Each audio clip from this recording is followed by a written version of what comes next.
You're loving my series for all of the yearly favorites when it comes to perfumes and the not so much favorites. Today, I'm going to tell you my most worn niche perfumes 2024. So not only perfumes that were launched in 2024, but others as well, the ones I couldn't stop wearing. And I had to start the video with one of my surprises. This was Une Nuit Nomade, un Jardin de Misfah. And this is a favorite of the brand.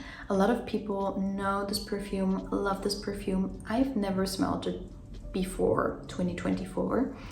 And I thought it was going to be something completely different. I thought it was going to be a very sticky, sweet, almost like honey-like perfume with dates and rose. Too much for me, but it was just so right. This is a masterpiece to me. I always tell you, to me, it's like a poem. It's so beautifully made. It's so soft and subtle. It's so delicate, like a delicate rose petal. It smells like a garden in Oman. You have a date treat, like a dessert type of thing with some rose water on top. And there are rose bushes in front of you and some other notes as well. But this is mainly what I get. You get those plush but delicate rose petals with the date. But the date is just, I don't know how to describe it, but it's so subtle. It's so yummy, but it's not gourmand, too gourmand. It's not sticky sweet. It's just a hint of date, I would say. So beautiful. You can never spray too much. It's very subtle, yet it's there. I enjoy it so much. I did not get a lot of compliments when wearing it, but I enjoyed it a lot. And it's, I think, almost half of my small bottle is gone. So I definitely have to get the full bottle, and I definitely have to get my nose on the new extrait version, because that one is supposed to be even better, which I cannot believe, but people say it is. Then we have Tom Ford's Soleil, Neige, and I just saw it in a video of Veronica. Maybe it was like 10 perfumes for life or something like that, which made me so happy because I never see people talk about this perfume. It's so underrated, but it's so beautiful. And you will see a lot of the most worn perfumes 2024 edition will be beautiful but subtle yet intriguing perfumes. And Soleil Neige is kind of in the same realm when it comes to the feeling for me, just like Un Jardin de Misfah.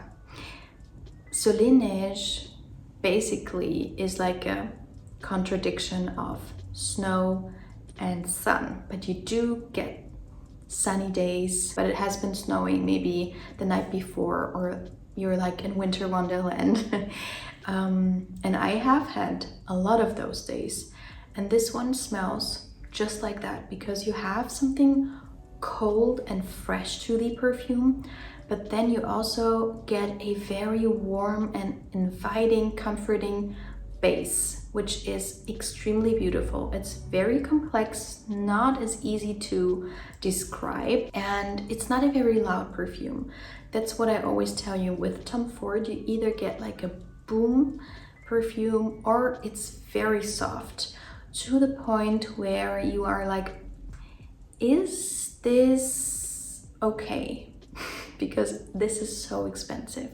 Tom Ford perfumes are so extremely expensive, and this one is quite light, not a super long performer, and also not very loud when it comes to the sillage. But the perfume itself is so different. It's not like any other perfume, just like Un Jardin de Misfah, which is the reason why I wanted to wear it all of the time.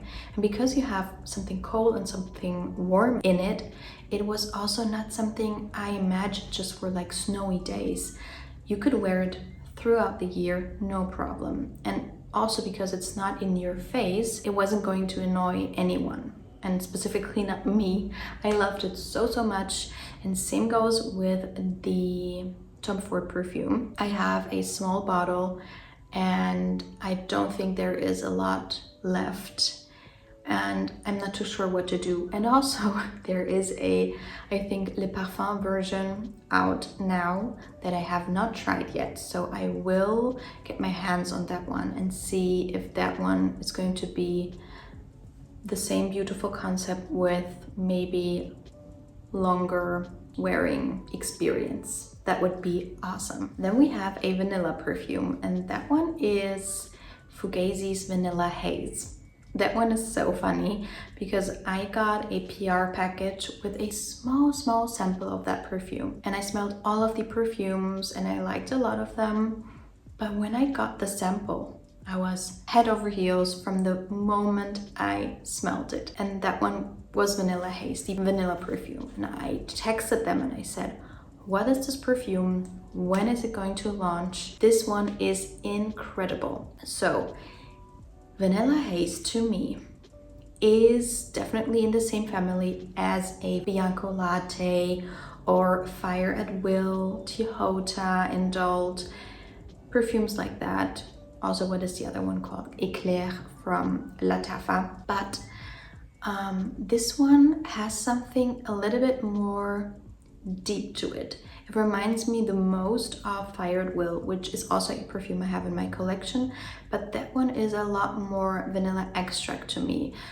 Vanilla Haze has something almost spicy, but just like slightly, very smooth, but something a little sexy, something a little smoky, a little spicy to it, which doesn't make it too linear and too simple.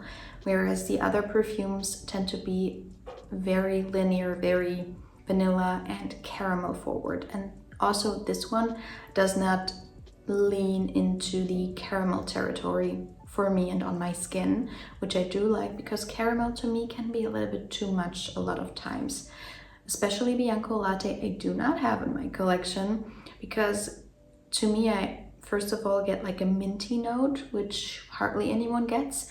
And also the caramel note is a little bit too much for me. For that reason, I was so happy to wear Vanilla Haze a lot of the time. A perfume I almost forgot but when I looked at my perfume closet, I saw it and I was like, oh my god, I have been wearing this perfume so much, but it's like a hidden gem in my perfume collection. It's Tutu by Gritti. And this one to me smells so beautiful. Tutu, ballerina, it's pink, it smells exactly like how you would imagine. It's light, it's fluffy, it's sweet, but it's also elegant, not too much. To me, Tutu smells like what I wanted Oriana and all of those perfumes to smell like, because those ones are very sweet, quite powdery and out there, and a lot of times that's too much for me. I have to be in a specific mood to wear those perfumes, which is not a ton of times throughout the year. But Tutu, because it's so smooth and subdued, same topic again. This one I wore a lot when I did not know what to wear, but I wanted something fluffy and sweet. I wore this one because it has this floral aspect to it. It has a touch of powderiness to it, but it's like a yummy, fruity marshmallow flower. Yeah, it's extremely beautiful. Only thing is, same as with Tom Ford and those more light perfumes, this one is very light, doesn't last the whole day, and also doesn't have the best sillage. So this one I always overspray, and then I get half a day of wearing time. Then we have to talk about my favorite summertime perfume, which was Xerjoff's Cruz del Sur 2. Such a surprise. This is by far my favorite mango perfume. I was searching for the perfect mango perfume, and all of the perfumes I smelled were so synthetic to me and so strong and just too much, and there was something missing and I didn't know what it was until I smelled that one. Before I smelled Mango Skin by Wilhelm. So before you tell me all of the mango perfumes I did try a lot of them already, and I just didn't feel like they were 100% me and my taste. But Cruz del Surdos is a creamy mango coconut dessert, is basically what it smells to me. There is something floral to it, which is always a little bit challenging to me, just like the Trussardi perfume has the same contrast. It has tuberose and like cocoa and hazelnut, stuff like that. And this contrast is beautiful and I can appreciate it, and it makes the perfume not as gourmand and more perfumey, but it makes it also very challenging to me, almost to the point where I'm like, do I enjoy to wear it or not? And with this one, I have the same feeling sometimes, but on the other hand, every time I smell it, I'm like addicted to it, love the creaminess, love how natural it smells. Like, it's not like you bite into a mango, but also not as synthetic and sweet as the others are. So to me, it's such a beautiful scent, and also doesn't smell like all of the other mango perfumes. I tried one from Victor and Rolf, which was very out there and synthetic, one from Guerlain, which I do enjoy, but it's so loud that I don't tend to wear it as much as the Xerjoff one, or also something like Mango Skin. I don't get the hype at all. So yeah, this one is just so creamy, so smooth without being too gourmand. I don't know why I'm talking about this perfume so late into the video, but this I think is my most worn perfume in 2024, which is Musk Therapy by Initio, which is funny because I saw a video of Haley talking about her most worn perfumes from 2024, and she said her most worn perfume was Musk Therapy. So that says something, I guess. To me, this is the most beautiful musk perfume, and to me it doesn't even smell like just a musk perfume, not like the Body Shop's White Musk, which is a very straightforward white musk perfume. This one is so much more. To me, it's incredible. It's a masterpiece. It's so easy to wear. It's so easy to understand. So many people love this perfume.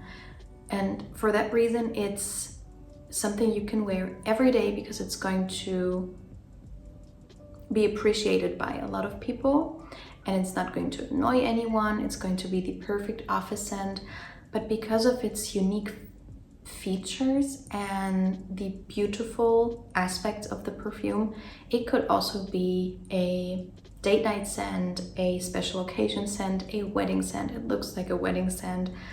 I wore it to multiple events in 2024 and I always got compliments. I even got a friend buy it the very day she smelled it on me because it smelled so good. And for a woman to make such an investment purchase straight away, that is saying something. So this one is like a musky, fluffy, like currant, I think, like currant scent, but it's so much more. It's so yummy, it's sweet, it's fluffy, it's fresh, it's clean as well. It's giving you everything that you want and more. At least that's what I feel when I wear it. Also, this one is also on the light side, but you do get, I would say, 6 to 7 hours of wear time. And the last one, which is an all-time favorite, is Yulong by Armani Prive. This one is also very underrated in my opinion. If you love tea scents just like I do, then you have to get your nose on this perfume. I'm sorry to say it, but this one as well is not a beast. But you can clearly see that I don't prioritize like a beast mode scent. I rather have a scent that is a little bit more subtle and subdued, that is not the longest wearing, but I can appreciate it 100%, and I can overspray or I can respray. That's fine with me. But those beast mode scents, at the moment, I don't really like to wear them. It's just too much for me personally. So Yulong to me smells like, do you remember my description? It smells like you are on holidays on the Maldives and you're at the spa, you're getting a massage, you listen to the beautiful music, you smell all of the oils in the air, and it's starting to rain. And this is what it smells like. This is the most beautiful black and green tea scent with watery aquatic florals, something sweet in there, something green, something fresh. It's absolutely stunning, and I used up an entire bottle, and I am now on my bottle 2, which is the big boy. So that one is an all-time favorite, and I am sure I will wear it forever. So these were my most worn niche perfumes for 2024. Let me know which maybe were your top 3 most worn niche perfumes in 2024, or you can do a longer list if you want to. And I hope to see you in my next video. Bye.